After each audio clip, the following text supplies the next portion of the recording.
మళ్ళీ వాక్యాలు 3వ అధ్యాయము 25వ వచనాన్ని అందరం కలిసి చదువుకున్నాం. తను ఆశ్రయించు వారి ఎడల యెహోవా దయాళుడు, తను వెదకు వారి ఎడల ఆయన దయ చూపువాడు. ఇక్కడ అంటున్నాడు, దేవుడు చదవబడిన లేఖల ద్వారా దీవించి ఆశీర్వదించి దేవుడు ఆ రీతిగా మన కొరకై కొన్ని తలంపులు తెచ్చినట్లు ప్రార్థన చేసుకుంటాం. ప్రేమగల ప్రియమైన తండ్రి, పరిశుద్ధుడైన దేవ, నమ్మకమైన దేవ, మహిమగల రాజా, మహోన్నతుడైన తండ్రి, అద్భుతంగా ఆశ్చర్యకారం జరిగించే దేవానికి స్తోత్రాలు. ఈ కుమారుడు యేసు ప్రభు వారి ఘనమైన నామములో మీకు వందనాలు. ఈ ప్రార్థన వాక్యం ద్వారా మాతో మాట్లాడండి. ప్రార్థనలు గడిపే సమయం ఆశీర్వాదకరంగా చేసి మేము తెచ్చుకున్నాం. యేసు ప్రభు నామములో ప్రార్థన చేసి వేడుకొంచున్నాం తండ్రి, ఆమేన్.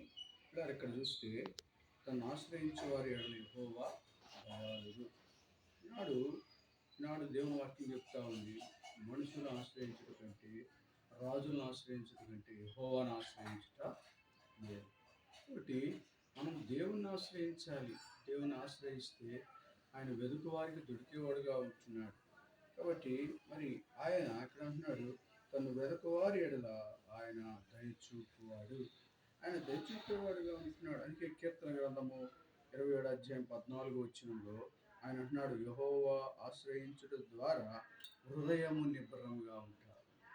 ఈనాడు నువ్వు యెహోవాను ఆశ్రయిస్తే నీ హృదయం నిబ్బరంగా ఉంటుంది, ధైర్యంగా ఉంటుంది. ఈనాడు ప్రభు వైపు చూసేవాడు ఉంటున్నావు. ఇక్కడ చూస్తే ఆయనను ఆశ్రయించాలి. ఆయన ఆశ్రయించడం ద్వారా నీకు నిబ్బరం కలిగిన వాడు ఉంటున్నావు. అందుకే యోహాను రాసిన మొదటి యెహోషువ గ్రంథం 1వ అధ్యాయం 6వ వచనం అన్నాడు, నిబ్బరం కలిగి ధైర్యముగా ఉండమంటాడు.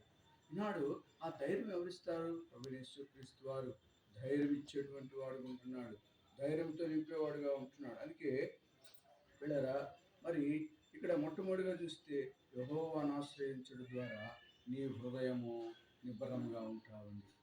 రెండవదిగా చూస్తే 3 సమూయేలు 22వ అధ్యాయము 2వ వచనంలో యెహోవాను ఆశ్రయించడం ద్వారా శత్రువుల మీద విజయం కలిగిన వాడు.